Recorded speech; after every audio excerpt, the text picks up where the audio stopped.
damos la palabra al ministro Gaviria.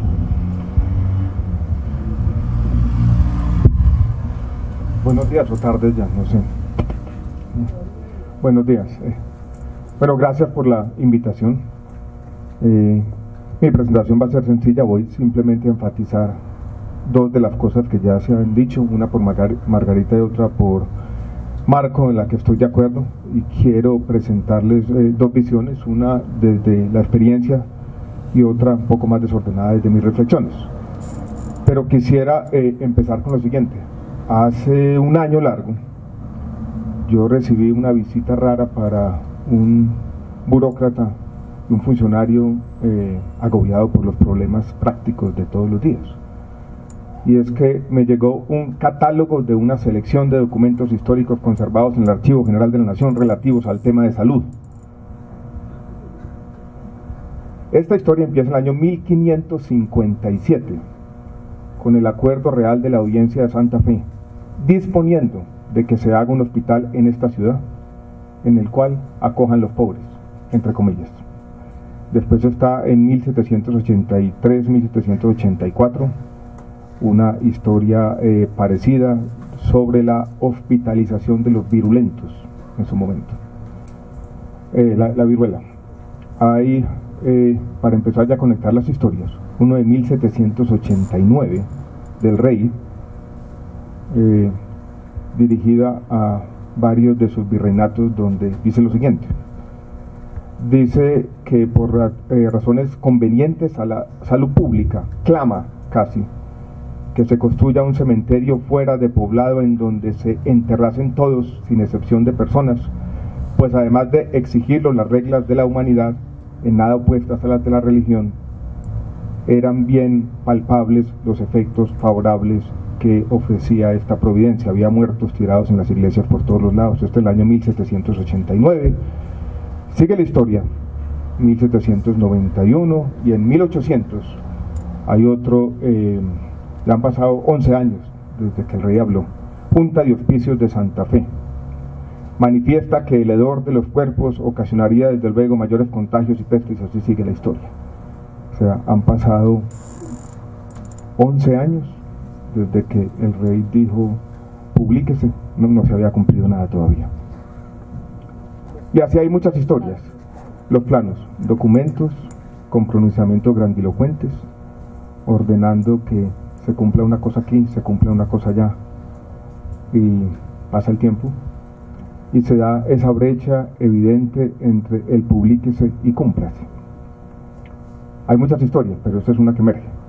Quisiera conectar eso con una anécdota interesante que contaba en otros ámbitos reciente de mi vida como ministro. Ocurre hace aproximadamente un año en la Corte Constitucional. Estaba citado todo el gabinete ministerial, incluido también procurador, contralor y fiscal general de la Nación, por la Corte a una audiencia de seguimiento de una de las sentencias más importantes de nuestro país en los últimos años, es la sentencia T-025 sobre desplazamiento. Muy temprano en la mañana nos citaron, 8 de la mañana, llegó todo el gabinete, no empezaba la audiencia, no empezaba, pasaba el tiempo, media hora había pasado, y yo dije, ¿qué está pasando? Y era que el PowerPoint de la Corte Constitucional no podía funcionar. Al fin no funcionó, y empezamos a las 8:45, con 45 minutos de retraso. Empezó la audiencia con muchas quejas y los magistrados levantaban la mano y hacían acotaciones, que eran básicamente como las del rey del año 1789. Cúmplase, cúmplase, cúmplase en el Charco Nariño, en este lugar de La Guajira, en este lugar del Chocó. Y lo que yo pensé para mis adentros, no lo dije, aquí lo voy a decir, no sé si me meto en un problema, es: nadie capturaría la ironía del momento. Si no funciona el PowerPoint en la Corte Constitucional, ¿cómo queremos que el Estado funcione bien en todos los resquicios o lugares de nuestro territorio? Esto para decirles que yo encuentro, hay una continuidad evidente entre los oidores de Santa Fe y nuestros magistrados de hoy en día, ¿no? Y es donde viene, Marco, lo que tú dices, ¿no?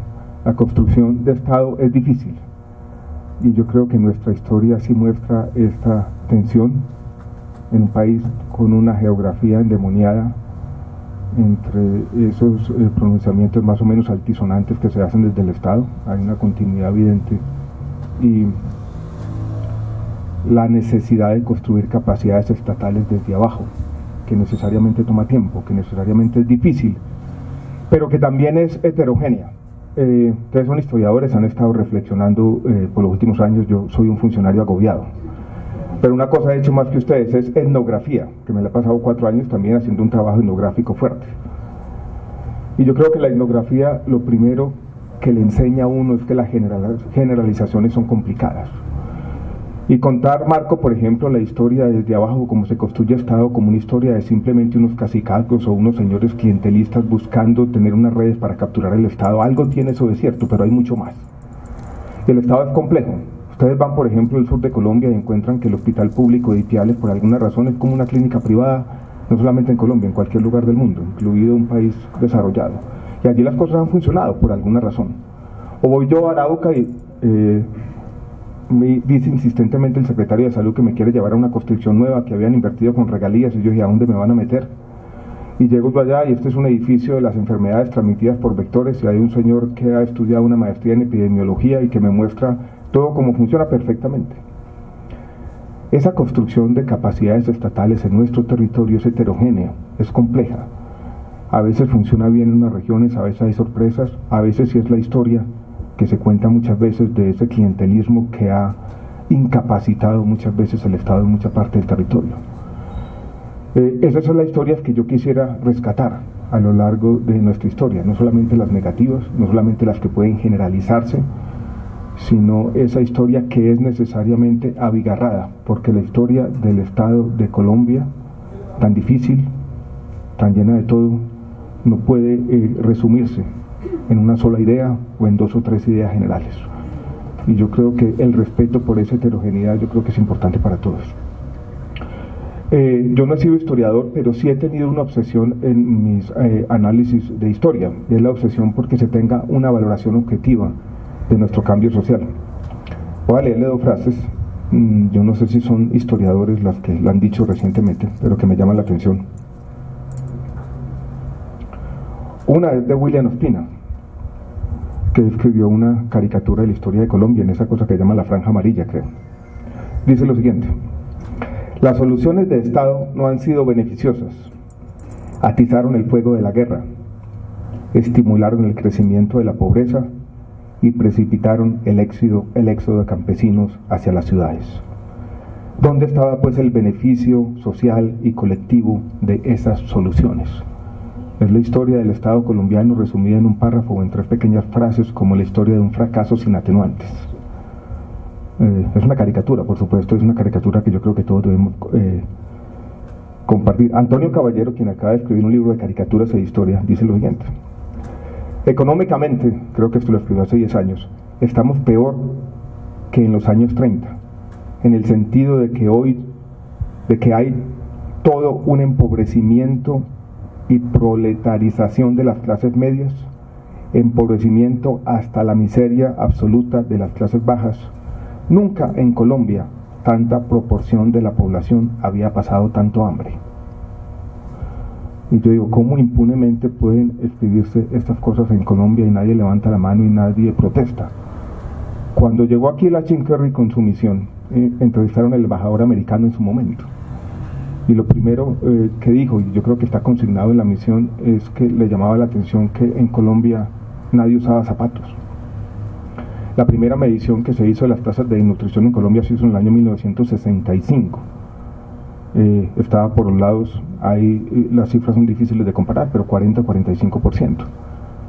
Las tasas de desnutrición crónica en nuestro país, que siguen siendo grandes medidas por la Encuesta Nacional de Demografía y Salud, y se hace de manera quinquenal, sistemática, y están los datos disponibles para todos, están por alrededor del 10%. O sea, decir que las tasas de desnutrición son hoy las peores de nuestra historia, ¿a cuenta de qué? El mismo Adolfo Meisel ha mostrado que la población colombiana aumenta en estatura 1 centímetro por década, por un montón de cosas. De pronto nada tienen que ver con el Estado, pero algo podrían tener. Entonces,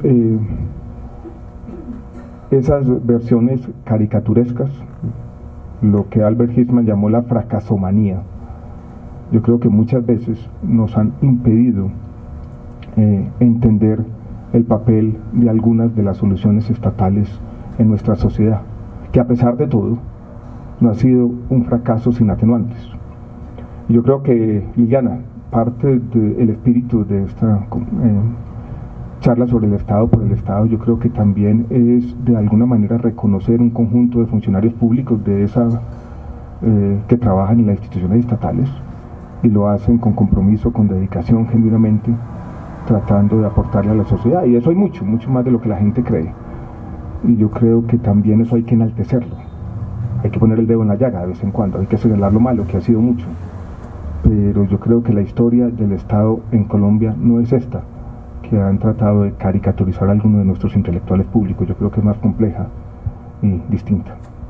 Yo creo que podemos seguir conversando. Yo dejo esas dos ideitas flotando por ahí. Gracias a todos por la atención.